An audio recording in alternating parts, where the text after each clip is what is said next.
Good afternoon. Good afternoon. We're here again on the Coach's Corner. We have one of Baltimore's legends, uh, Donta Bright. I want to give the brief introduction to this fella, but he's known all around Baltimore City, All American, D1 Final Four player, professional. Now he's coaching, so I ain't gonna talk too much. I'm gonna let Coach give you his brief introduction of himself. You know what program he represents and what he's doing now. So we thank you for being here today, Coach. And thanks, George. I appreciate it. I'm glad to be here. Donta Bright. Everybody know I went to Dunbar. You know, I did some great things there. I just recently got hired at Carver. I want to give a shout out to Mr. Rivers, the principal, and this AD, Dante Jones, my guy, former poet. We sat down, had a couple meetings. I like the direction that they're going in, and I came and I told them, I accept the job. I also do drills and skills with bright kids every Wednesday and Thursday from 6 to 7:30 at the UA House, 1100 East Fair Street. I've been doing that for like the last 13, 14 years straight. Since I came back from Atlanta, I started with one kid, one ball outside at Bojacks Park. Okay, man. Excited to have you. Um, I was blessed to have one of your former teammates, Coach Dansler, now one of your competitors, right? Doing some great things throughout the city, in the coaching ranks as well. You coming into Carver this year, kind of in the rebuilding kind of stage. They had a great coach over there as well before you. We'll be getting there. So, um, let me put just a brief pause on this because we got a whole lot to cover with your high school coaching. Let's go back. Let's go back a little bit. I like to start at the beginning with the coaches. Like I said, a lot of people know you for all the great things that you've done, from high school and on up, but everybody don't quite know what little Donta, had to go through. What was it like growing up in Baltimore City? Your community, your neighborhood. Take us through that. It's Baltimore's Baltimore. I'm from the east side, Patterson Park and Preston Street. They call it up the hill, but I reside now on down the hill on Miami Street, and I've been there for a long time, ever since middle school. Um, Rough neighborhood. There's a lot of things in the neighborhood that you see that you can indulge in, and there's things in the neighborhood that you see that you don't, want to indulge in. So you got to battle with the ups and downs. But with me, I just stuck with basketball and just stayed the path. I was shy, I was quiet, I was very observant. I ain't talk, but I knew what was going on. I knew when to get away, stuff like that. My biggest thing was just standing on the court, and the guys that was in the neighborhood, regardless of what they were doing, they was like protecting me. They would tell me, "Go, you shouldn't be around here." But most of the time, like I said, I just stayed on the court. And I wasn't no trouble kid. Period. I wasn't no trouble kid. Okay. Take us through All American. When was your first time stepping on the court? Well, actually, I was about 10. I got taken off the alley. I was playing alley basketball on crates and stuff. Everybody did that. And so one of my homeboys, my best friend named Edward Hearns, we called him Tony, he took up Oliver, Coach Bucky Lee. And that was my introduction to basketball from a coach in on the wood. And that was an experience. I woke up early. I think he seen something in me. He always used to push me. I'm gonna say at that time I would think they were screaming. It was like the abuse, but no, I think he just seen something in me because as I further on with basketball, I seen how coaches motivate their players. If they see you slacking or something, they have a free choice of work that'll get you going. And Bucky was like that. He was like my first one, to be on me because I think he seen something in me. Okay. We had Coach Dansler on, and we also had on Coach Donald. Both had two different accounts. Both said similar to what you said. But in Coach Donald's interview, he said that Coach Bucky was hard, right? He said Coach Bucky was hard to play for, right? And when Coach Donald played for Coach Bucky, he was a younger player, right? Kind of playing up. Mm-hmm. What was your experience as far as that? It was similar. my first time was playing basketball for a coach. You know, playing in the alleys and playing in the real game with refs is totally different. Right. You know, you got to strategize and stuff like that. So, but like I said, Bucky seen something. He used to push us in practice. We used to just run a lot. And in the screaming part, Coach Donald, right? There was a lot of screaming. If you didn't have thick skin, you was leaving that gym. Right. You know, because his words was different. It wasn't just regular words. You know, one time he said something to me. I went back and told my mom. She looked at me and said, "That's your coach." And so right there, I knew what that was. But like I said, I never got mad at Bucky. He just was like curious, but like, why are you on me? But I think he seen something in me.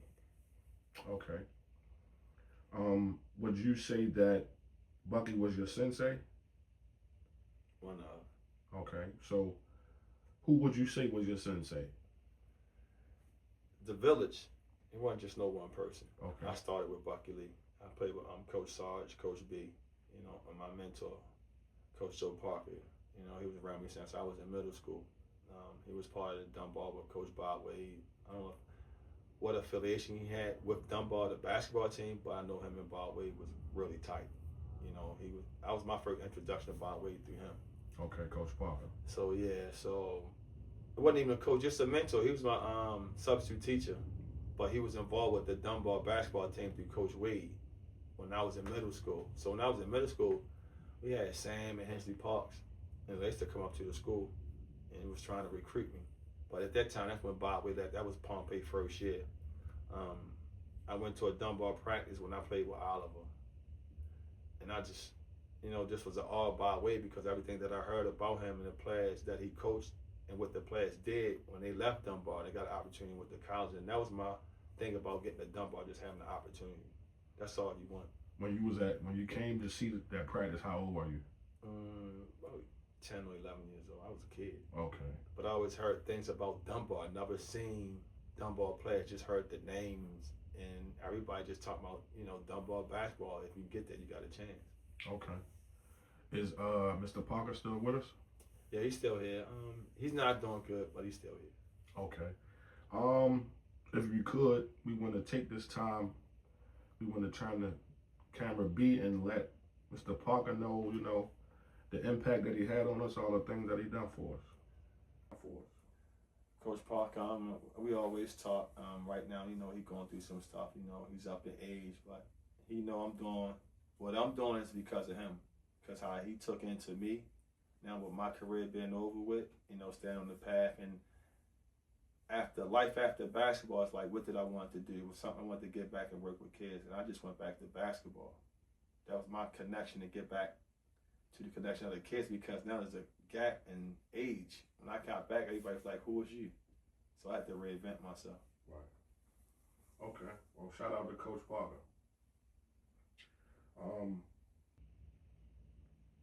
Coach, can you describe your coaching style in one word?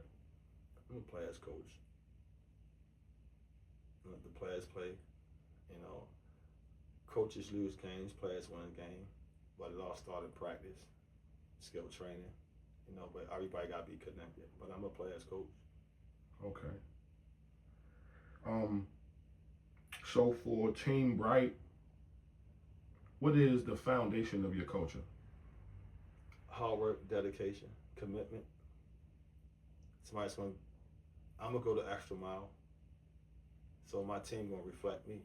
Like I said, I get up 6:30, 7 o'clock. I'm in the Y, working out. I'm running, jogging. I'm lifting weights. You know, and I post my stuff for the kids that I'm servicing, so they can see that, because I'm not being recruited no more. Okay. Who or what would you say shaped your coaching philosophy?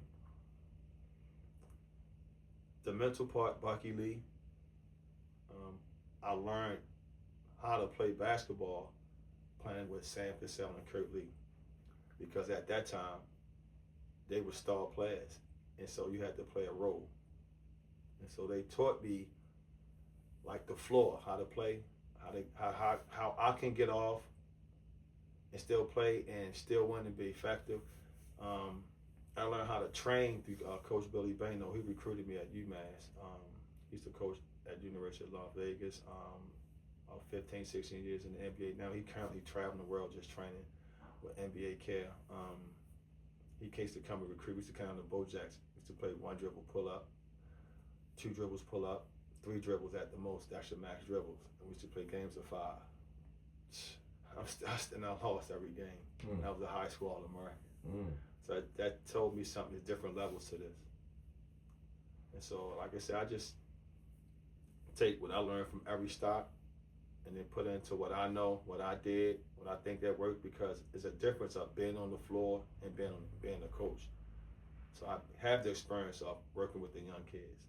That's how I built up my coaching's resume, but I also had the resume of playing. So now I just try to match them together and see how they coexist and see where we can go from there. Okay. All right, Coach. What would you say is the biggest misconception of coaching? That we know everything.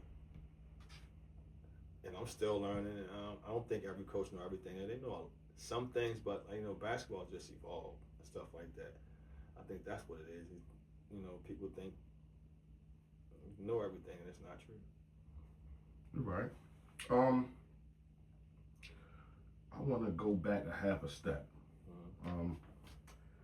I don't want to gloss over this because, like I said, as much as we all know, we can Google it, we can find the facts, and we can find the information, but I want to hear your firsthand account. So you said that you went down to play at Oliver at, what, 10? 10 years old. 10, okay. So 10 and under. Let's fast forward a little bit to about 12, right? So about 2 years of getting fussed at, cussed at, and got that great conversation with Coach at about 12, because not too much longer after that, you All-American and all of those type of things. So, eventually the cussing and fussing must have paid off. So now let's just fast forward to the year 12, right? You still down there with Bucky? I think I was at Madison. Madison, okay.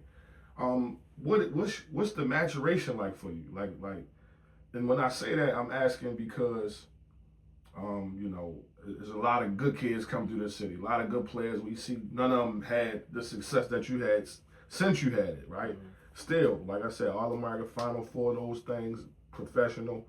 What were the teachings like? What was the practices like? Like, how did you get prepared to be in the position that you were? I learned from guys, because when practice, we used to practice against the older age group. So I learned from those guys, the guys that was older than me, but they was better than me. They were stronger than me. I learned baseline footwork and stuff by this guy named Shannon Woodard. Like just being a leader by Cedric Yarborough. You know what I'm saying? Just being tenacious, like my best friend Edward Harrington, who took me out the alley and took me up Oliver, because he came to Madison with me too. So playing against guys that was older than me at an early age, that helped me a lot. And then just watching, watching Len Byers. I used to watch a lot of Len Byers. Okay. So let's go to your high school career. All right. So you like you said, when you was 10 and 11 and 12, you was privy to go see Dunbar practice and right. Practice with some of those guys. But how was it your first year as a freshman? You said you was a kind of soft-spoken kid. Yeah, I was very observant. I know I sat at the lunch table with a bunch of 12th graders. So, being a 9th grader, you tall, you'd have brought out all the jokes, but at the same time, I think it was respect, because by that time, everybody knew that I was a freshman. I made the varsity basketball team, because coming in, people used to ask me, you going out for the basketball team, because I was tall and nobody knew me. And I told them, yeah. They were like, what you playing? I told them varsity. They were just looking at me laughing. Nobody played varsity basketball down in the 9th grade. I would never say nothing, but my confidence came from playing 10, 12, 12, 14 at that time, because by the time I got 12, I was winning MVPs everywhere we go. Mm-hmm. So right there, like I said, that right there gave me a lot of confidence. But when I got the Dunbar, once again, I was 6'4", 130, 40 pounds. So I'm small now. I'm going to get Spencer Ringo, Hensley Park. They feel like they grown men. Dietrich Williams, R.I.P. Dietrich Williams, David Lewis, he played football and basketball, Charlie Hurt. So them guys, they, like I said, physically I felt like they was growing, but talent-wise, I thought I matched them. I was the 6th man. I won a couple games as the 6th man as a freshman. Mm-hmm. Okay. All right, so fast forward, moving on. Some of those guys now are gone, right? You getting older. How did that sophomore season go? I got player of the year. Okay. So it's just, once again, the motivation factor was now we can get Dunbar. You know, me just hearing that and me being the only guy that's coming back on the varsity team with some experience playing, because they had Terrence Alexander. He was a ninth grader before I got there. When I was a ninth grader, he was a 10th grader, but he wasn't playing. But I knew he was good because I played against him when he was down Madison and he was up Iowa when he played for Lafayette Projects. I mean, he was good. He played football. He was like 6'1", 6'2" guard. And I should tell him, like, just be patient. And I felt kind of down because we used to walk to school together. Mm. I'm the freshman that's playing, and he's sitting back, but I know he can hoop. Right. And so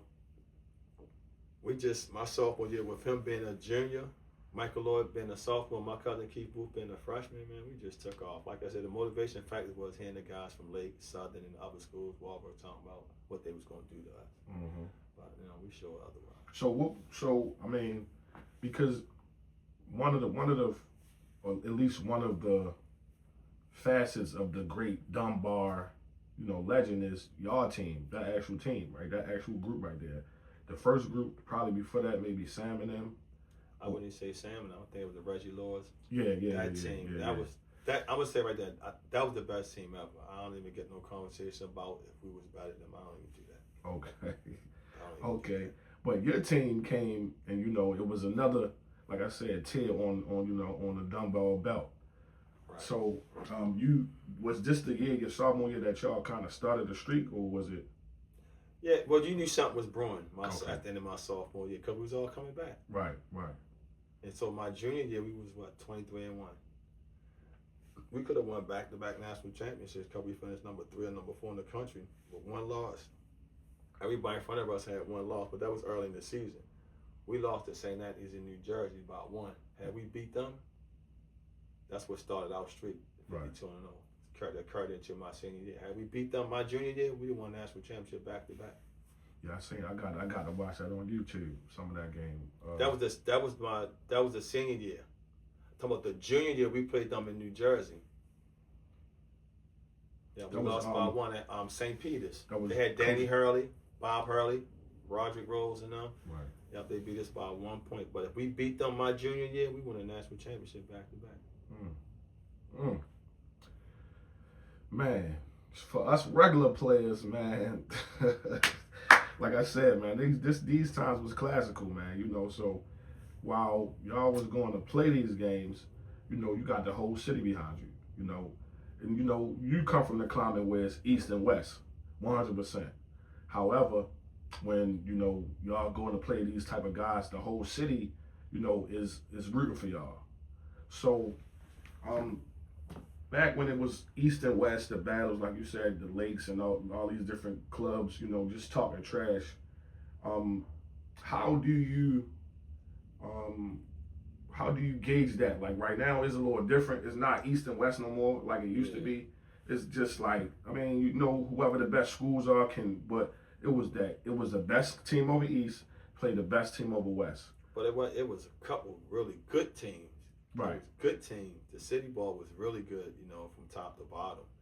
And you had to have thick skin, going into different schools and stuff like that. And that wasn't no cakewalk.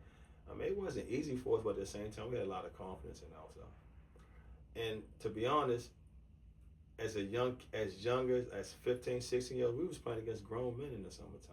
So we never played out in our age group unless we played AAU. When we played AAU, we played in DC. We played for DC players.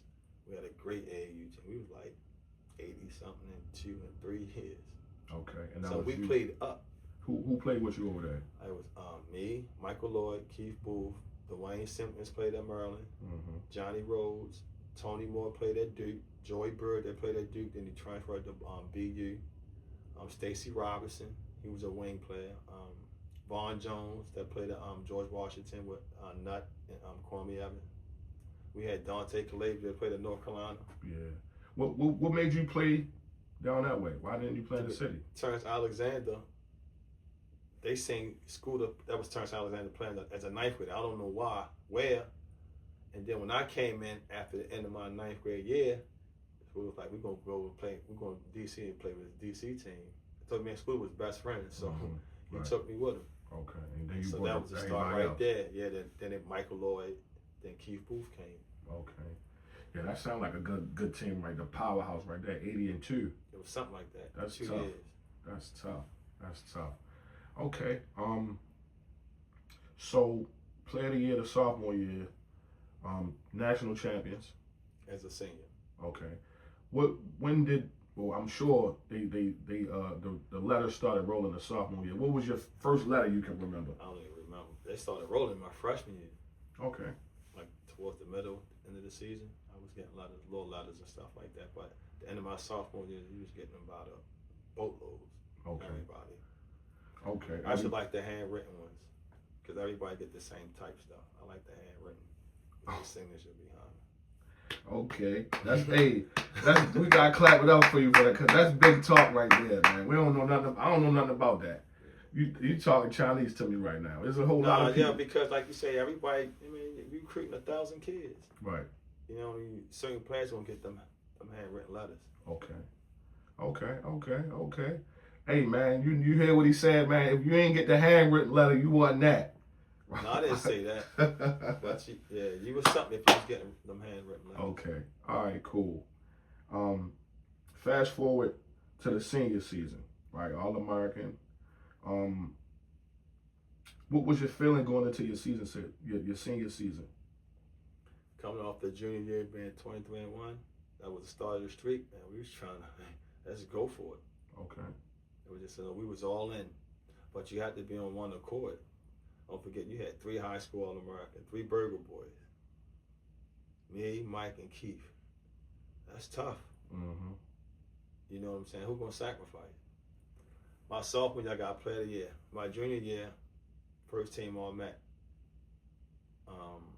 Terrence Alexander, he got Player of the Year that was his senior year because he was the year before me with the Towson State. My senior year, I got Player of the Year, All-Met, State Player of the Year, top 5 USA Today. Capital Classic MVP. The State Player of the Year, Mr. Basketball? Basically. Okay. Yeah. State Player of the Year, MVP in the Capital Classic. And we won the national championship. Good, man. You did done my job. I ain't even got to run all that down. I was going to run all that down a little later, but thank you for that. Okay, so approaching getting into the playoffs now. Like I said, you got all of those accolades, probably the All-American and all those before the playoffs came, right? So going into the playoffs now, we got our goal set on being the national champions. So back then, was it a you become the best team, or did you have to go through the tournament of being the national champion? We had to go through the city. Okay. Like we played on the Civic Center. That was our city championship, the Metro Classic. But that was also, if we lose that, we won't be the national championship. Right. And that was against Walbrook. So we had to win that Metro Classic game to finish out this season undefeated. Okay. And who was the best player on that team, on that Walbrook team? You had Jermaine Porter, rest in peace. Mike. That was the big name on that team. Okay. Down at Civic Center. I remember, but kind of not fully. I knew they used to have games and stuff down there. That was big time. It was probably about close to 10,000 people down there in the arena. Yeah, after doing a little bit of research, like I said, on some of the coaches that came before you, I seen, because I was just a little guy then. It was big time. You wanted to play down there. You get the Metro Classic jacket and stuff like that. Yeah. Okay. I got 3. I won 3 times. Okay. So you wound up being the national champion. You on your way to the All-American game. Take us through that. Now you're playing against the better players from all over the country. But you didn't play against them all summer, the last couple summers. Throughout the country or just? Yeah, just, AAU basketball camp. See, it was back then, it was big on basketball camp, 5-star basketball camp. Right. You had to go through 5-star. There was other camps, but 5-star was one of the biggest. But Nike was the best. That was invite, top 120 in the nation, only invite. I got invited twice. My first time I had to go to summer school. So what happened when you got to the camp? I mean, who was your biggest nemesis in camp? Anybody who was at the camp. Because Michael Lloyd, he wasn't on my team. Keith Booth was there, he wasn't on my team. Kwame was there, he wasn't on my team. You had Jason Kidd, Roger Rhodes, Othello Harrington. You had Serge Swicker, Felipe Lopez. It wasn't no grade. Okay. Oh, well. If you was nice in the ninth grade, you could get invited at the Nike camp if they thought you. So you had 9th, 10th, 11th, and 12th graders all at the same time. Going to be 12th graders. Going into the camp, I was probably like top 25, top 30. But I came out, I was the leading scorer and got MVP at the camp. Okay. That's how I jumped up from 25 to top 5. Right. And then I stayed in the top 5 because of what we did beginning to the end of my senior year, going undefeated, going everywhere, going to Hawaii, Myrtle Beach, South Carolina, Johnstown, Pennsylvania, Towson, Charm City Classic. We was going everywhere, just playing ball and we was winning. So, Booth wasn't in that game that year, was he? He was in the next year, right? Which one? The McDonald's game. Yeah, I'm a year ahead of him. Yeah, 96. Yeah, so Mike graduated. Then my cousin came the next year. Right. Played in it. What were those? I mean, I'm sure y'all had some conversations going up to the game. We gonna do this. We gonna do that. What was those conversations like with you and Mike? That's Mike. That's more like that's Mike. That's him. Yeah, that's Mike. Mike gonna tell you what he gonna do, how he gonna do it, and then you ain't gonna buck. Okay. That's just what it is. That's just Mike. I was more like just quiet. I'm just sitting back, just analyzing, just whatever gonna happen, gonna happen. I know how to play ball. I knew I probably didn't have the best skills of all the guys that were there, but I knew how to play ball. Okay. All right. So, at what point did you, believe that you was gonna go to UMass? Oh, I knew I was going to UMass. Off top. Yeah, because I had the GPA. If we was pushed more, and I put that on me, I don't put that on nobody else. If I was with the SAT, it is certain challenges and stuff that you go through, and I don't think we was prepared well enough, to be honest, for these SATs. So there was questions on that I never seen. You asking like simple questions, but in my house we got one spoon, and that one spoon is for everything. Right. I got you. On Texas, you got 9 different spoons: a spoon for tea, spoon for the soup, spoon for the noodle. Man, I got a plastic fork, plastic spoon. I don't come from a household with gold silverware, 20 different spoons for different bowls. Right. Soup spoon. It's you ever say it's like it's simple stuff, but it's like, hold up, this it's not what I see in my household. You don't know why this test ain't matching what's in my household. Or this test ain't matching what's being taught in the school system. Right. So, not saying it can't be done. I got to UMass, I know I'm moving ahead. I'm in the math class. I'm like, I've never seen this math before. Might tap me. I had this in middle school. You know how you feel? How much they really honor education coming from Baltimore City? Think about it. Yeah. How much they really honor an education coming from Baltimore City opposed to somebody coming from Iowa, Massachusetts, where they got the top education system in the world. Just think about it. Especially the city. I can say that. There you go. Cities like Baltimore City. I can say that. Memphis. Right. Detroit. We had a disadvantage. Regardless. For sure they had the bad water. Mississippi, they got a lot going on. Yeah, I'm just talking about the education system. Yeah, we had a disadvantage because, look, that's a lot of talent coming out of places like that. Philadelphia. But, they got stuff up. The whole, certain players back, demographics back. And now it's like, you only got to take the SAT. Right. But, I mean, is that the case, though, right now? Is that official? I don't know. I'm not into it like that, but I will be down there. I'm coaching over at Carver. So, it's not, the SAT is not as big as it was back then. Okay. But I think it's still needed. But it's not really, they're not really holding you for the SAT. Okay. 96. You got probably everybody at that point. You got Coach K, you got Boeheim, you got Rick Pitino, you got Roy Williams. That's a lot of coaches. A lot of good coaches. What made you choose Coach Calipari?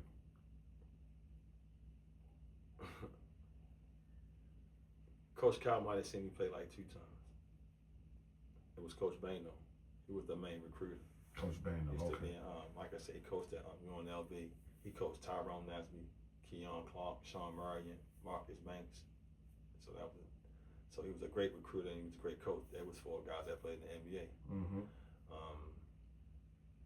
He used to be down here in Baltimore all the time.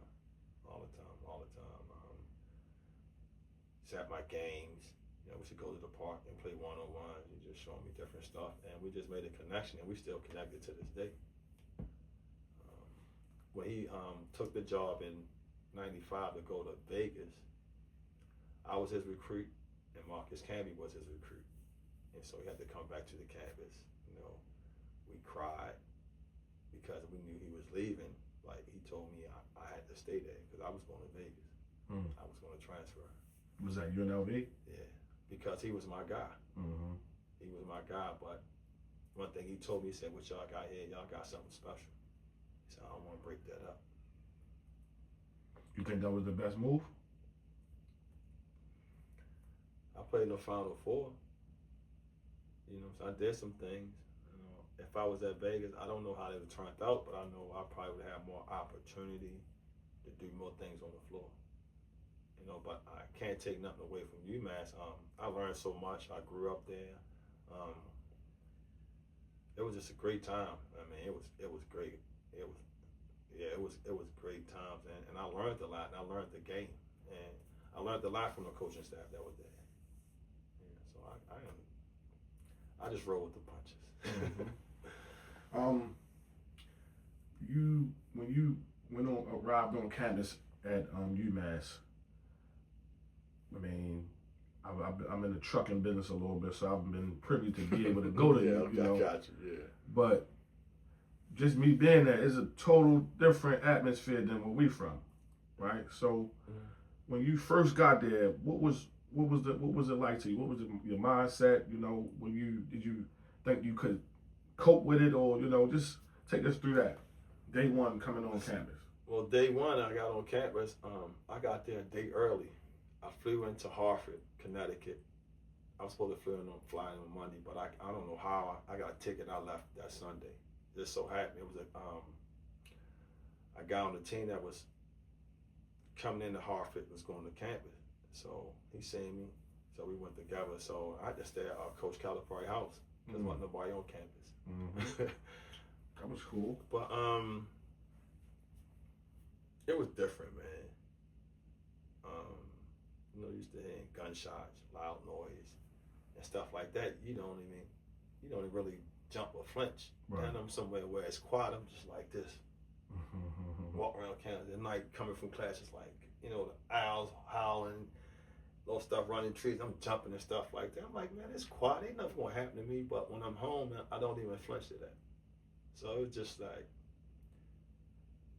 you don't see everyday people that you see in your neighborhood. Not your local stores, your barber. It's time to grow up. And like I said, my freshman year was really hard because I had to sit out.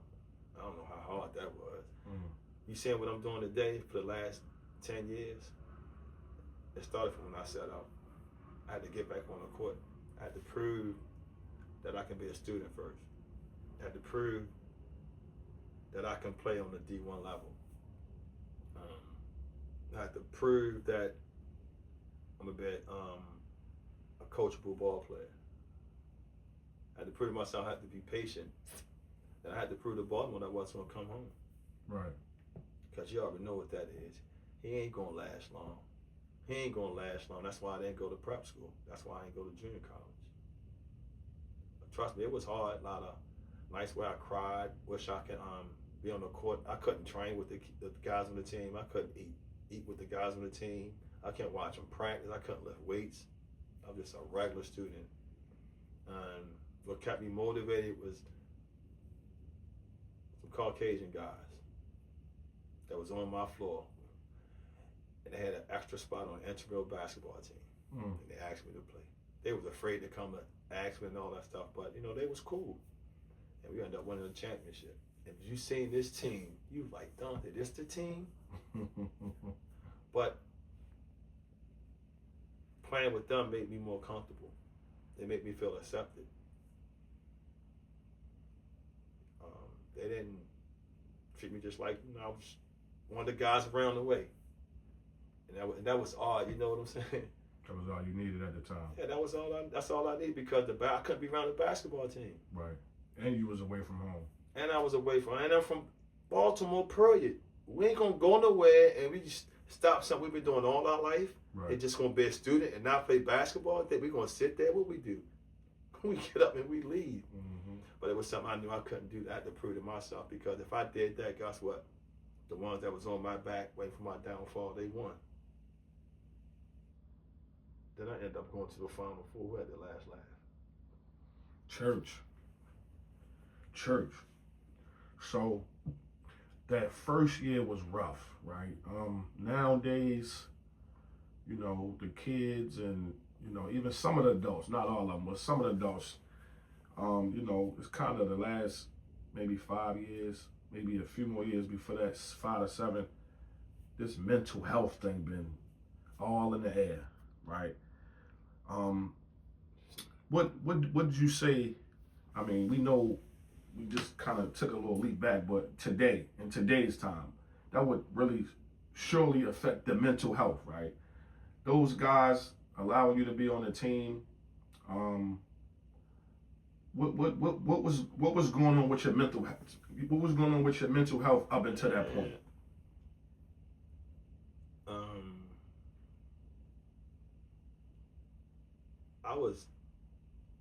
Let's go back to my last year at Dunbar. I had 2 kids. I was already messed up. I was on child support in high school. I was already messed up. And that was what, 19? Yep, just 19 years. I was turning 19 in April. I had 2 1-year-old kids. I was on child support. I was already messed up. I was messed up. I was so quiet. Everybody should look just like, yo, introvert, man. You ain't know what was going on. It was nice. I didn't eat. I only had basketball and just a couple of my homeboys that was in my neighborhood who looked out for me. Then, you know, I was worried about who gonna be talking about me, stuff like that, because I got 2 kids. I felt embarrassed, but I did it, and nobody do that. You know, so you go through them growing pains. So I probably was depressed and they didn't even know it. Growing pains. That's definitely what we called it when around our time, when we was younger. But now they call it mental health, right? Just growing pains. I know I was going through something. I guess I knew how to distract it. I knew how to camouflage it. I don't know how. I never went to no therapy. I never really sat down and talked to no one. It's just that me being very reserved and seeing the things in my neighborhood, and I knew what I didn't want to be, but I never knocked nobody from doing what they wanted to do. You know what I'm saying? I just wanted to just be one of the guys, just be accepted like that, because I used to come home in the summertime, you know, I used to have guys talk about, you sound like a white boy. I'm like, what that mean? Because I pronounced some of my words right. It was a lot, man. You know what I'm saying? Yeah, man, that's the inner city. So, you know, a lot of us went through that. More than likely, all of us went through that as ball players that had to leave, you know, our environment, you know, from the hood. You know, we going to suburban areas. We going to, you know, places where it's quiet, like you said, no sirens, no violence. So, you know, that, like I said, you know, these are the things that people, you know, will want to know about. Right, we want to know about Coach. We know that he busts ass. We know that, you know, right now he's doing well with the kids, but we know also that it's a greater You know, it's greater things that we gotta overcome. You know, when we in a different environment, especially. It just when you think when things don't go your way, you know, everybody know how to act when everything is at 100%. What happens when the chips start crumbling? When you just hit rock bottom. How did somebody get up from rock bottom? Mm-hmm. I was one of them. I lost everything in Boston. They had no money. I just started working 2 jobs. Where I stayed with some real gangbangers. On Theodore on Morton Street. Theodore on Morton. And Mattapan in Boston. Never had no problems. Like I said, I worked 2 jobs. Then I got introduced to my man Aggie McCrae. We got Bingtown Panthers enrichment program in Boston to this day. Got introduced to him, and he's a real one, and real people connect. He played ball at UTEP. He knew Kevin Simpson. They played together in junior college at Dixie in Utah. Then he took me to the Reggie Lewis Center. We just started working out, and that's when the changes started. What, 20 years ago? So how long, or how close to the season was it that you met him? Now, it was over with. This I'm talking after when I moved to Boston. Okay. To what I'm doing now. Okay. I was done with basketball. I ain't touched a basketball in 10 years. I ain't played basketball. I ain't watched basketball. I ain't work out or none of that stuff. When I got introduced to him, when I lost my house in Boston, when I was staying with gangbangs, I got introduced to him. He got me back into basketball. And he's younger than me. Okay. And this was, you said, post-basketball? Yes. Okay. And then I got back, and I went back overseas for 2-3 more years off of him. Okay. And what's the name of that program? It's Bingtown Panthers Summer Enrichment Program. We just started this like 5 years ago. Okay. What I'm talking about, that's when I stopped playing basketball overseas, and I was just living in Boston for like 10 to 15 years. That's how I got back into basketball. If it wasn't for that, I wouldn't be doing what I'm doing now. Because, I mean, I got beat from an agent, I lost my crib, lost everything. I didn't want to come back home. You know what I'm saying? Because he felt like he was a failure. But I'm like, I try, things happen. And I was like, I can't go back home like this. And once I got introduced to him, like I said, when I say a real one, he's a real one. I mean, tell you like it is, he's straightforward. And I respect that. Man, we got back into ball. Then somehow his college coach called him and asked him about players. He's like, I got Donta right here. He's like, the one that played at UMass. And so happened that we had old videotape from UMass. We sent it to him. I got a call from a team in Finland. They sent the contract. We sent it back. I stopped working my job. And I was gone like 2 months later. Then I played like 2 more years. Then I just stopped. Then that's when everything, it just came back. Like, you gotta just get back in the ball, get back into working out. And now, that's why I was able to get Team Bright, come back home and start training kids. I started training, got a lot of kids I'm servicing. I serviced a lot of kids that's overseas, that's in college. And now, that's why Donta reached out, because he'd been seeing what I've been doing for years. He actually had a sit down with me, and that's how I got the call. So that's what I say, Aggie McCrae, that's my guy in Boston. If it wasn't for him, I couldn't be the Carver coach now, because I wasn't doing nothing. Like, I lost everything. You was chilling. Not even chilling. I was confused. Like, how does that happen to me? I still ain't never, in no trouble, nothing like that. How this happened to me? What did I do? But the tables turned. How this happened? How I didn't see this beforehand? What nobody understand if you never been through it. Right. So I mean, with me saying it, it's way deeper than this. Right. Because we hear stories about agents, that don't do right. In those situations, two questions. How do you get into a situation like that, and then for somebody else in the future, how would you avoid it? You just gotta be careful. You gotta just pick them wisely. I wouldn't say. I wouldn't even gonna say that agency. I wouldn't say it wasn't right for me. Just say if I had a bigger name at the time. So you had these agencies, yeah, they got all these big time players. You got A, B, C, D. Then you got the people at the bottom. People just starting out. Okay, now you got to work your way up to here. You probably gonna never see the big dog up there because you're not a client. So how do we get to the point where, you will never know. Okay. How would you know? Manipulation. How would you know? Because you hear stories all the time.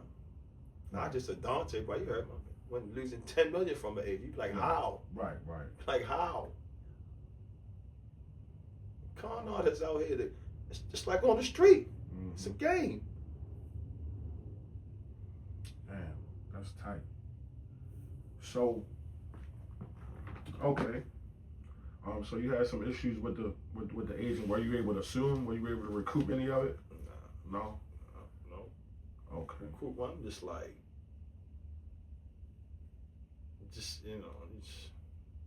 you get to some point, you're like, man, this how what that political stuff, bro. This all the way around the board, man. I really got to that point where it's like I had no trust for nobody. I wouldn't even 10 years ago, I wouldn't even sit down and be talking about this. Right. Because not promising nothing, but y'all here, you doing your best, doing everything you're supposed to. And it's like every time you get to a door that's supposed to open, that you think supposed to open, the person in front of that door blocking you. You're like, how, man? I'm just, oh, you tied to this person. Oh, you tied to this person.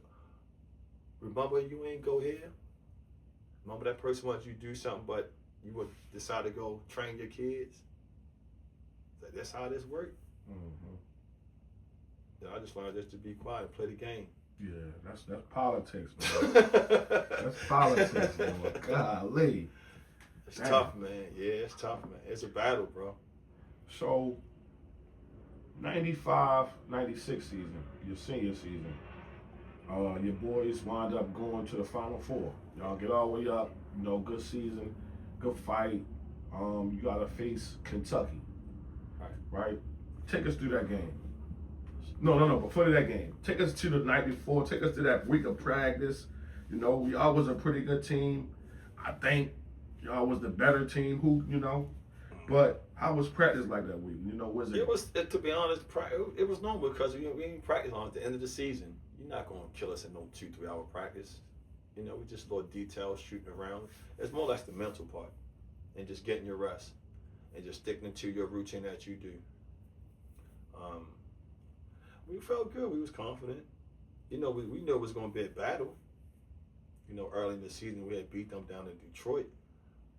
And I know one thing, we didn't think we were supposed to match up with them because we were the number 1 seed overall. They should have been on the other side. That should have been the championship game. But do it look right, UMass, in the championship game? Or do it look like Kentucky and Syracuse in the championship game? That's political. Right. That's political. Right. You're right. Not a Mississippi State or UMass. Mississippi State or UMass. Right. That don't sound appealing. It ain't a pretty appealing. name. Yeah. You ain't gonna get no ratings. Not like the Kentucky and Syracuse. Mm-hmm. So regular week, you said rest was in the tournament was rest. The biggest thing. That's the biggest thing. It's just detailing. You're not practicing for a long time. Right. And 45 minutes. Okay. It's more or less just touch details, up. film. Just sticking to your routine. Okay. When we get to the game, like you said, we already knocked them off, right? So we already confident with the fact that we beat them and we can beat them.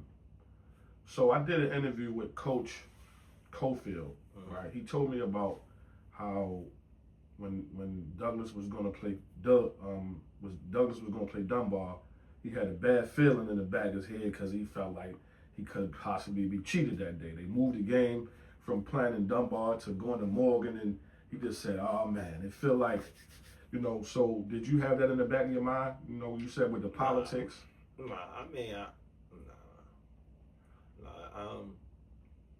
Even when we beat them, we came out. Everybody was shocked. We worked hard.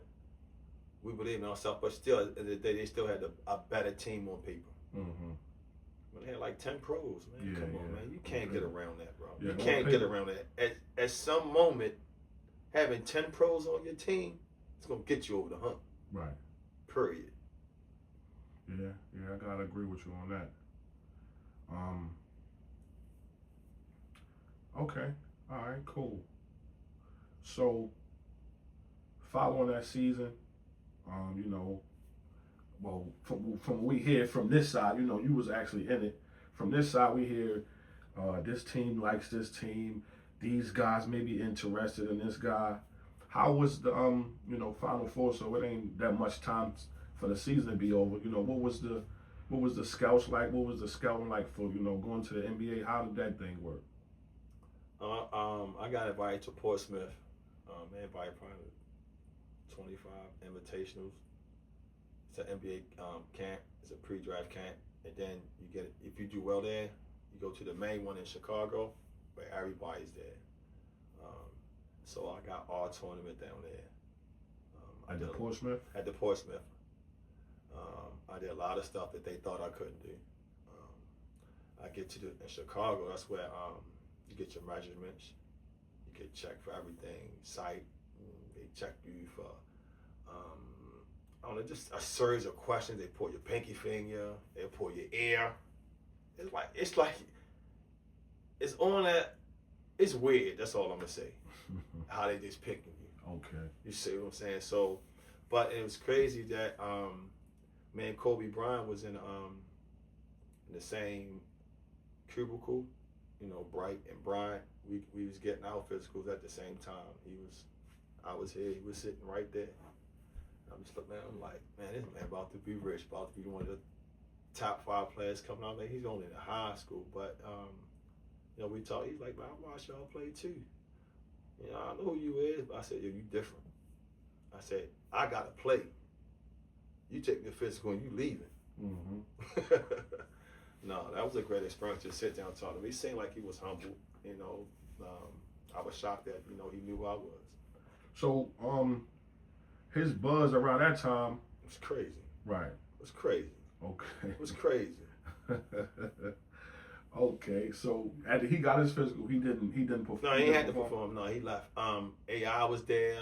Stephon Marbury, all the top seniors was there. It was at that time when all the underclassmen was coming out, the high school players, the overseas players, all of them was coming out. So guys was there. So they spots already took it. They ain't had to play like the Ray Allens, the Marcus Camby's and stuff like that. But the other guys did, like me. I don't know if Kwame was there. I know Kevin Simpson was there. And Michael Lloyd was there. I know I was the 3rd leading scorer for small forwards. Mm. I think I was on the top 46 seniors in the country.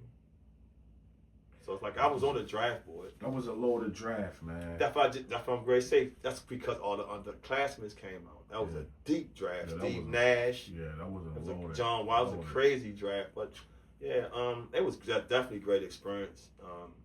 Man, I thought I matched up well, but it wasn't for me to say. Mm-hmm. And then the next thing, I got an invite to come to New Jersey. Everybody knows Carver, and I got cut like an hour before the contracts go in. Mm. What happened with that? Pull up politics. I mean, I seen on different different websites that might pop up. I seen conversations about why I was done. Another NBA player, a veteran. If Donta Bright and that guy, they match up even, I take Donta Bright. I don't understand that. I mean, he was a veteran on his way out the league. Right. Coach Kyler's first year at Jersey. I went through the whole preseason, did well in preseason. I was getting buzzed from the guys that was on the team. And then we was playing up, and we came up in back to Jersey, the old Meadowlands. Then we played at Nassau out in New York, Coliseum. Played against the Knicks when they had Larry Johnson and them. So that night we went back to Jersey, short distance. So they called me out to the hotel room, and one of the, I don't know if the managers or trainers called me like, Coach wants to see you. So he was talking. like, I'm gonna have to let you go. It wasn't really no explanation. I was like, I had tears in my eyes, just like just looking at him. But it wasn't. I don't know. You could say it was him. I wouldn't know, like you say, because I'm not in the front office, nothing like that. But from what I heard is, if it's not that much of a difference, they're going to keep that veteran. Period. Who was that veteran? Xavier McDaniels, X-Man. I would think y'all got 2 different games. I would say. Yeah, but once again, it's Coach Calipari first year at New Jersey, so you need veteran players. So if you're going to have somebody for the 13, 14 spot, you're going to have a veteran instead of a rookie. I feel you. And if that rookie not that much, right, I'm going to keep that veteran player because he's been through the loops. Right. Yeah. So I understand it from that aspect, but at the same time, we're just looking like I couldn't fake an injury. That stuff happens. So that's what, what's that, 22? You about 22? Yeah. 22. 23. Would you take you being mature now, would you take a 22-year-old, right, or 33-year-old McDaniel? I'm taking Bright. I'm taking Bright over anybody. I don't care who it is. That's just what it is. Yes, sir. Yes, sir. I feel you. Okay. All right, Coach. So, following, your short stint with the NBA, take us through your overseas play. That was great. First, I actually get cut from my CBA team because you get a lot of guys that come down from the NBA and they still getting looked at. And I was with Quad City. Was it Quad City Thunder? Man, yeah, Quad City Thunder in Des Moines, Iowa. Man, Kwame Edwards on the same team. We had Rick Brunson, Randy Woods that played for the Clippers, Marcus Liberty, a bunch of guys that was in the NBA, and they dropped down. And it's still that politics stuff, man. It's still that, if you're not one of them dogs, that politics stuff that hurt. And I told the coach, Dan Panazzo at the time, I told him, I said, I don't want to get no bad name. I'm like, man, you can cut me. Because I know I'm going to go overseas. So he cut me. And so that was cool because I didn't want to sit down and wait every time an NBA player come down, they're going to cut your minutes and stuff like that, man.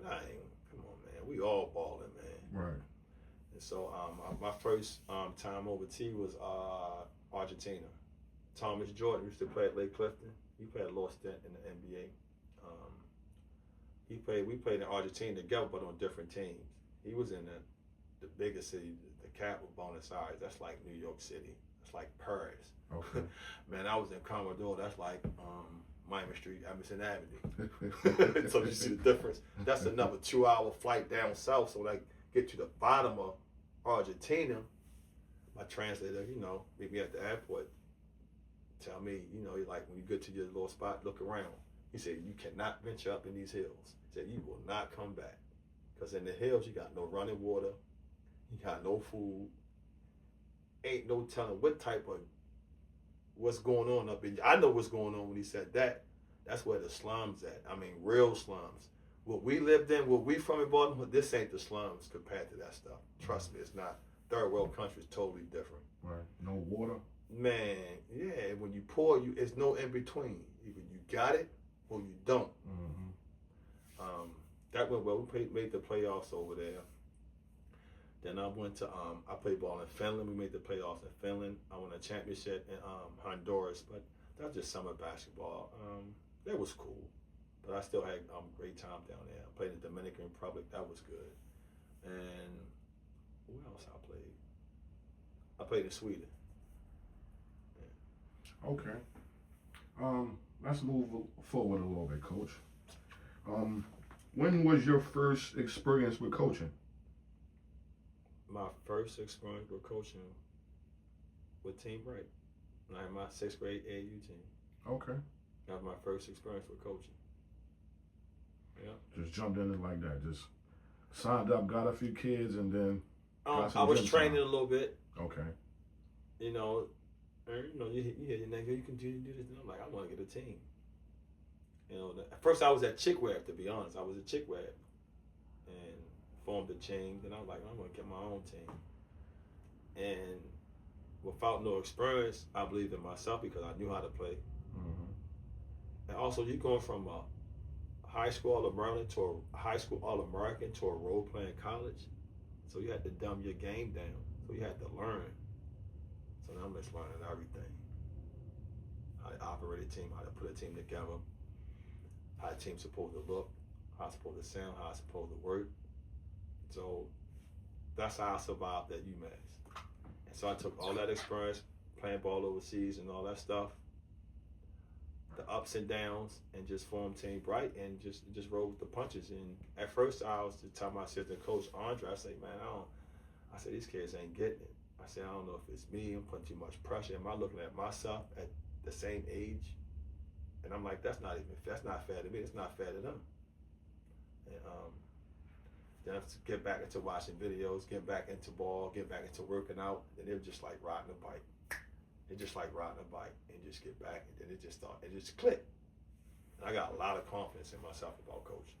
I know I can coach. Let's back up a step, Coach. I was a fairly good point guard, turned into a defensive player, right? Mm-hmm. You was All-American. Turned into a role player. Turned into a role player. So what you just said was, where you had to ask yourself, were you putting too much pressure on the children because of your, career? When I first got in the game of coaching, with no coaching experience, I was looking at the kids I was coaching at that age, around my age when I started playing. I see how it was a big difference. And then with my experience of just playing at UMass and further on after UMass, I thought I put too much pressure on me because I was demanding too much from some kids who don't even know. Okay. There's steps to it. So I had to dumb myself back, come into their world a little bit more, so we can all get on the board. Okay. Was that the same way that you was your way different from Bucky's way?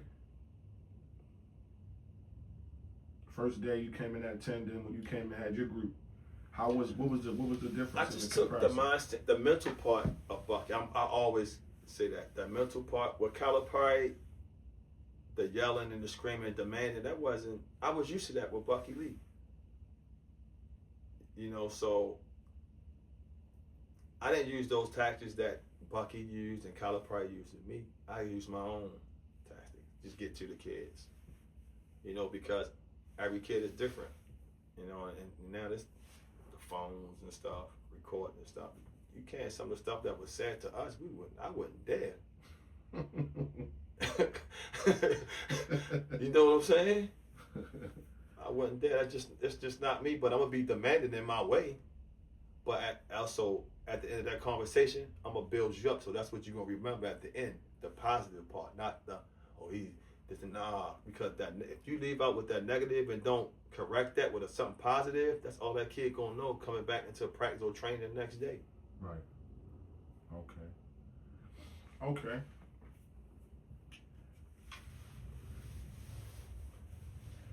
What's something that you learned from your playing days that you still use today in your coaching profession? Say that again? What's something that you learned from your playing days that you still apply now in your coaching? I'm a stickler to time. I mean, I like when I work out, just say 9 o'clock in the morning. I got to at least be there at 8:15 to warm up, the stretch and stuff like that. It just that just get myself going because I know I gotta start my workout at 9 o'clock. That's just like a game. I'm not coming to the game 20 minutes before the game starts. Now I'm on a quarter hour before the game, sweating after lifting weights.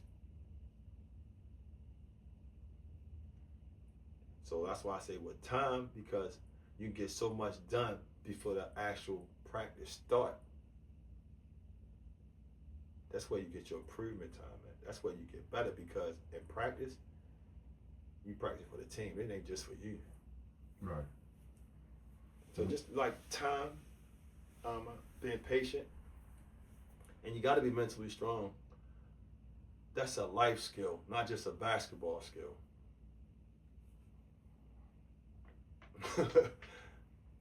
Because Okay. they can't. Go ahead. Who taught you that? The patience and the time management. Calipari. I like I said, I learned so much at you, man.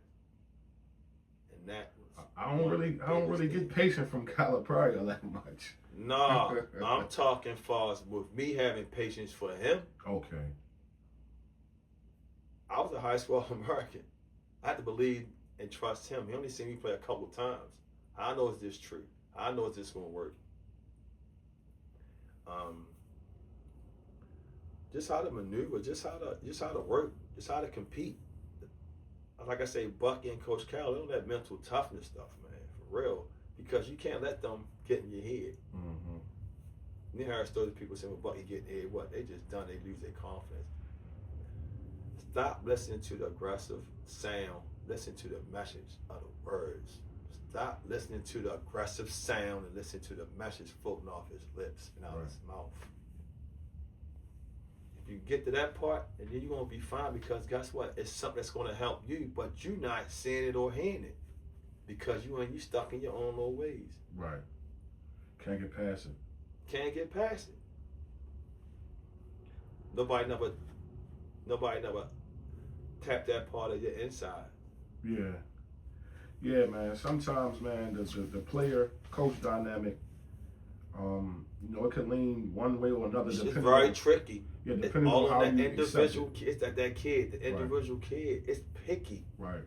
It's hard. It's fragile, because you can really take a kid confidence just like that because he's not mentally strong. Right. How do you earn the trust of your players? Just being consistent. Show them that you care, that you're gonna be in that dug pit with them, no matter win, lose, or draw. Okay. What makes a player coachable for Coach Bright? You can translate what I'm giving you. If I see you out there doing the extra stuff without me saying it, that's telling me a lot about that kid. So why not give that kid an extra 5-10 minutes? Because guess what? He didn't put in 3 extra hours this week. He put in 10 extra hours last week. That adds up to something. So to reward that kid, extra 5 minutes. Now what you doing that 5 minutes can get you another 15 to 20 minutes. But first you gotta get some minutes, because everybody wanted overnight. It don't work like that. Everybody's string is different. Some people's string is long. Some people got 2 seconds to impress. No bullshit. I think you may have touched on a little bit of it, but if you could, maybe you don't want to no more. I don't know. We'll see.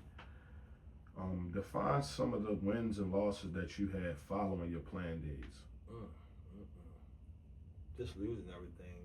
Just having people not believing in me. Just having people saying he out here doing this, he out here doing that.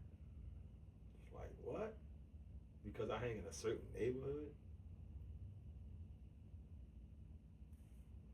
I open my book before you prejudge me. I don't care how I'm looking. You better open my book before you prejudge me. And I don't prejudge nobody. I talked to the Dauphin with the needles in the arm. Because who was that person before this? I got friends I grew up with, out here just a total rap. They see me, they turn their head. No, I don't do that. I don't know this person. I don't know what you've been through. I've been through stuff. That's why I say that mental part, you ain't mentally strong. The wind will blow you away. Mm-hmm. Yeah, man. I just try to just do the right stuff and just try to help the kids the best way I can. I wasn't always perfect, wasn't always right. Sometimes I was selfish. Sometimes you gotta be selfish. And I can tell you what, don't never let nobody disrupt your peace, not even your kids. Yes, sir. Coach, what would you say is the heart of a champion? What makes the heart of a champion? Somebody's never gonna give up. I'm gonna fight. I'm gonna compete. I'm gonna keep going till I reach that goal. What's your goal? Because you trying to reach your goal, there's gonna be so many obstacles in that way. So many people on your back. So many doors gonna open and close just like that. But you better not stop. The minute you stop, you fail. Defeat. Because if I'd have stopped training, like I want to go back to Boston, I could not be the coach here. I want to be a head coach here in Baltimore. If I wasn't consistent about what I'm doing, I couldn't be no head coach. If I'm up running, jogging, working out, I couldn't be no coach. Just being consistent in what you do. That if I ain't had the love for the game saved me. So that's why I go hard.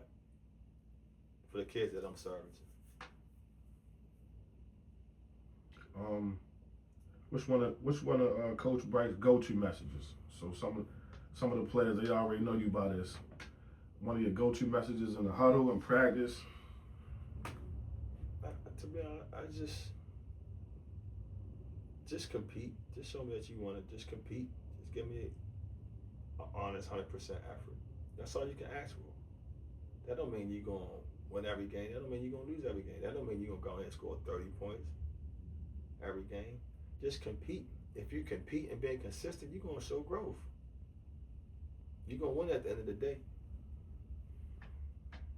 Okay, so we got no famous quotes. We got no famous huddle that we, I'm just plain Jane. I just like to just get toward it. I'm the one. I don't want to talk. I want to dance. I want to get in the pit. I want to fight. Yes, sir. Yes, sir. Okay. Tell us about a game that you wish you could have back, Coach. The game was also against St. Anthony's in New Jersey, in high school, and that Kentucky game. Or if that could have been the championship game. Yeah. Okay. Why so? Why that St. Anthony's game? Because we could have been a national champion 2 years in a row. Okay. We lost by 1 point in St. Peter's up in Jersey City. It was jumping in there too. It was packed in that little gym. Was it KRS-One was in there? With the DJ, his DJ and all that. It was thick in there. There was some rappers in there now. It was thick in there, and everybody said we should have won the game. Right. That was obvious what happened. Then this crazy part, 2 weeks later down in D.C. at the Gonzaga tournament, guess who we beat in the championship? St. Anthony's. Beat them by like 10 to 15 points. Yeah, man, that was some historical times, man. That definitely would have been something to talk about, y'all. 2 years in a row, and then that might have. Then that could have put us. That could have put us in that right there in that conversation. Right. Okay. Definitely right about that. So y'all automatically number 2, but that would have at least we would have had something to talk about. We won 1A. 1A. Okay. All right. I'm sure the older ones. They the champs. Nah. Trust me, man. That's probably one of the greatest high school teams, if not the greatest high school basketball team ever, man. Nobody messing with that. I don't care what nobody says. That's too much. We had Reggie Lewis come off the bench. Okay. Exactly. You see that? He comes off the bench and get MVP in tournaments. So let me throw a little bit of controversy in here. Go ahead. I just now finished with the interview with Coach Russell. Right? Coach Russell was a part of the Douglas undefeated team that had Gerald, that had Tyler, those guys. When you see those two teams matching up, what would you say? Who would you say? Teams? The team with your team, and then the team with the other Dunbar team. They don't have no chance. Douglas team? Douglas team. That 29-0 team? Yeah, something. I think that was a great team. Only thing, you know what I say? Match the schedules. Match the schedules. Okay. We played 10 teams in the top 25, and we ain't never weak. When we played, that was all on the road, except the one we played at Charm City Classic, and that was at Towson. But everything else was on the road. Okay. All right. Well, we had 3 Burger Boys on the team. That's all I'm gonna say. We was Right. what, like 96-3 or something like that in 3 years. Come Yeah. on, man. Yeah, we I'm talking not about even- 1 year though, coach. We went 1 year. 1 year. We played 10 teams in the top 25. Matched their schedule. What was their schedule like? Talk to them. They hear you. Nah, I'm just saying Talk what's their to schedule 'em. like. That's all I can say. I would never take nothing from them. I think they was a great team. Okay. That's great for conversation. So you saying for them to be better than you gonna go. You ain't thinking about player to player. Man, I'm not worrying about player to player because Right. you got players on both sides. Look, Right. Joey Dorsey did, yeah.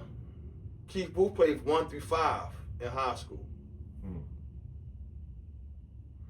We gonna be back with this one. We just. I went to stirred up the pot. Nike camp and walked out at MVP. Everybody, their mama was there. What they gonna say? I was too small? Man, you ain't had no footwork. You was done. Mm-hmm. I had post skills. I can shoot the ball. I can handle the ball. Keith Booth played 1 through 5. Mike was a pit. We had a bench. Talk to him, coach. Somebody better not get in foul trouble. Talk. That could have been a long night. Talk DJ Duke. Talk heavy, coach. Nah. That's good for conversation, man. Like I said, I respect them guys. And Yes, Coach sir. Kofi and what they did, and the same with Omar at City, man. That's great. Mm-hmm. Yeah. But you know, this good talk is always good for the city, man. Always get some good sauce on your noodles. You know, man. you're the only one that got this out of me, right? Always you know, get some because good I heard sauce, it man. so much, and I just wouldn't even. Get some I wouldn't good even talk about that. I just leave that alone, Get man. some good flavor in your noodles, baby. How has coaching changed you as a person? It calmed me down a lot. It calmed me down because, like you said, just everything that just transpired. You know, it got to a point where I didn't even watch basketball, but I knew I needed basketball so I can get back to being myself, man. Kept me level-headed. It's just everything. I've never been in no trouble, man. I don't know. This basketball was everything for me, man. That's why, like I said, that's why I just go so hard. I need basketball to help. That's my sanctuary. I think, like I said, I knew I battled depression. When I got back in the ball, I swear I was just, everything just came back, just clicking. It just was falling in place, but I had to be patient. You gotta be patient because it's not gonna happen overnight. You know how many doors shut in my face in this town? In Baltimore, shut in my face and put out gyms. You're back on the bike now. Give you rewards, and then put you out the gym the next day. Say, give you a award for something you doing, then put you out the gym the next day. That's tough. Man, I don't know, man. Yeah, you gotta have thick skin, man. Man, I love it because that's what drives me. Motivation. That's why you never hear me talk about the kids that I service that's doing good in college and overseas. That's not. What about the kids that nobody looking at? Let's build that kid up. That tell me if you're a good trainer. Let's build up a program that's been down. That just lost a good coach. Everybody saying they not gonna be nothing. You can beat me the first couple of years. I ain't worried about that. I had with Team Bright. I believe in myself. And Carver basketball team, they gonna be a reflection of me. We ain't backing down from nothing. Can't wait, man. I can't wait to see it. Not saying we gonna win this, but we not backing down for nothing. If I could just uncross these guys' legs and get them sweating, I won my first 2 years. It'll happen. You are bringing on Coach Mike with you as well? Yeah, I thought it was a good idea because he went to Carver. He did great things at Carver, and he do stuff at Easterwood. That's right across the street in the community. So I need somebody like that. And also, I worked at camp with him before. We did things together. So he's a pretty good guy, and I love what he's doing. Shout out to Coach Mike. I got Mike Richardson, former player at Carver with the University of Hartford. Okay. What was your proudest moment as a coach? I don't know, won my first AU championship game. Yeah. How was that? That was great because we came back from like 16, and my kids fought. We never give up. I took that motto, refuse to lose. Um, right there, that when I won that first championship, I was like, oh, they get it. But before I didn't, because I'm used to winning. You know, I'm like, oh, they get it. Like I can do this. And then we had other people watching, like, you got a good team. I like how you work with the kids. I like how you work through adversity with them. And you got a good eye for what you're doing. When I seen your kids break the press and they didn't even dribble the basketball. That right there. Okay.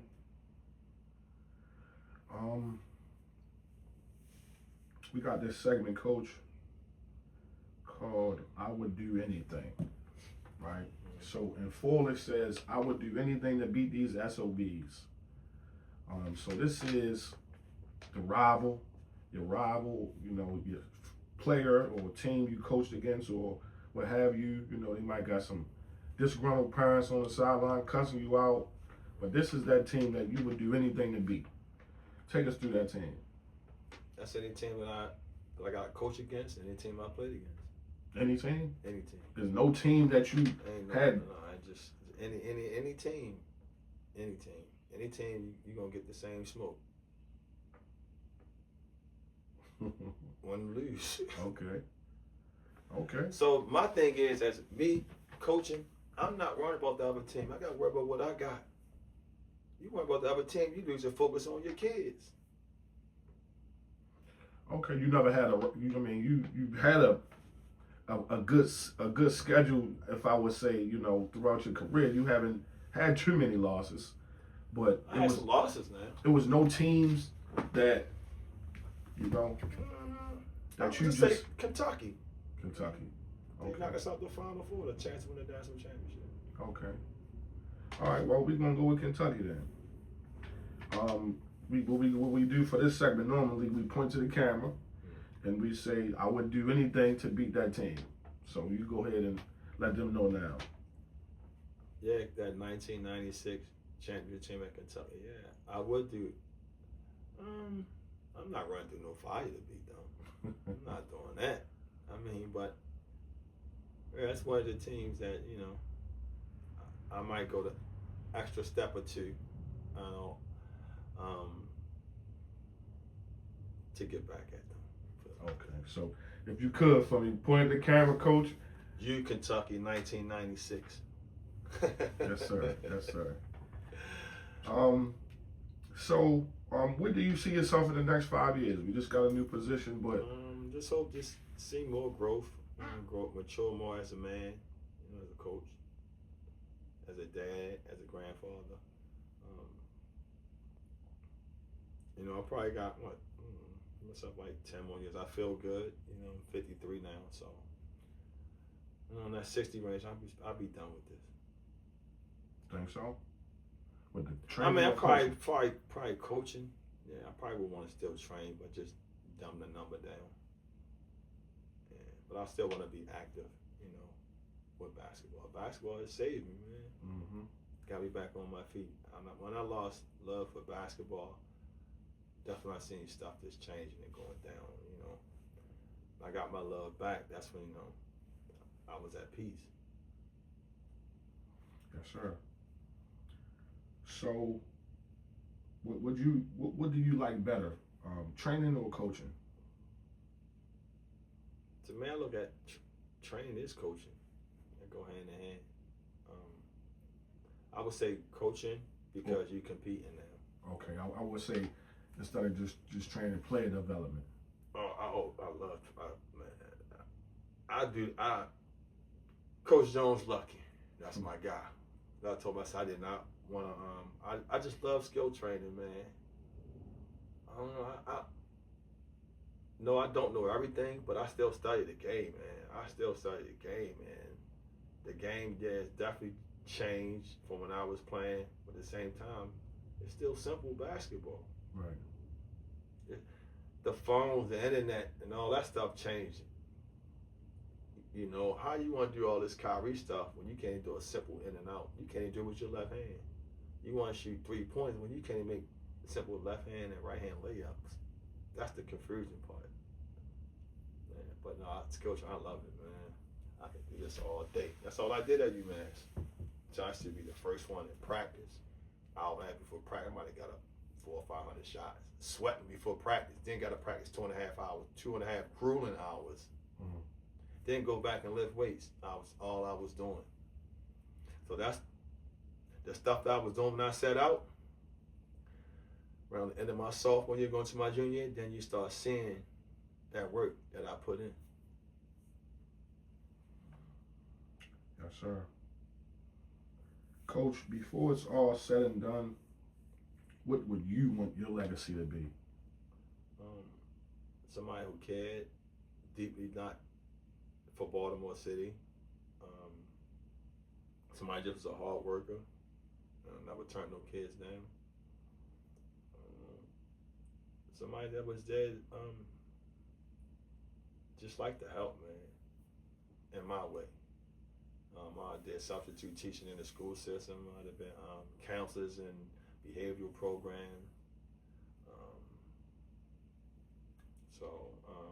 I'm in my field of work, be on the basketball court or in the school system. I just wanted to just work with kids because it's a need. It's another Donta Bryce, another Keith Booth, it's another Joy Dorsey out here. That's needed.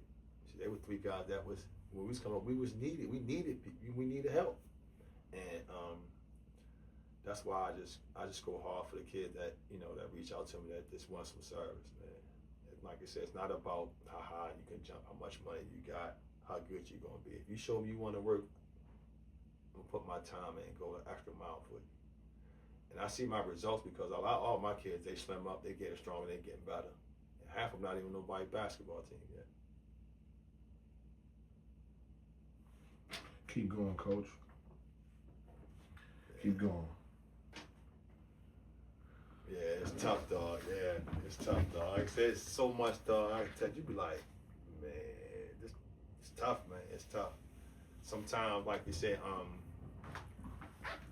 my sister, one thing she like, she's younger than me a couple years, but I look at her as a big sister. She like, the best thing you did was start to open it up. But she told me, I said, why you say it? She said, because you need to get that shit out your chest. And it was true. I looked at it as being embarrassed.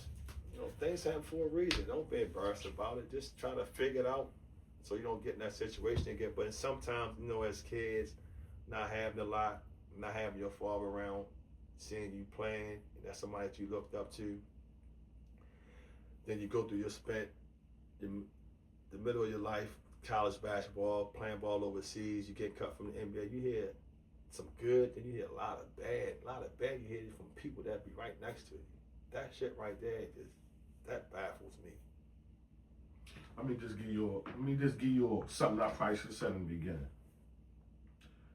And we probably gonna be done after this, but I was like 10 or 11, right? My little brother bust his head. So he bust his head, it was probably like nighttime. So we at university, but we at university late night, right? It seemed late to me because I gotta go to bed at 9 o'clock. So it's like 10, 11. Y'all playing, right? So it's like, it's saying, Baltimore's on, Donta Bright.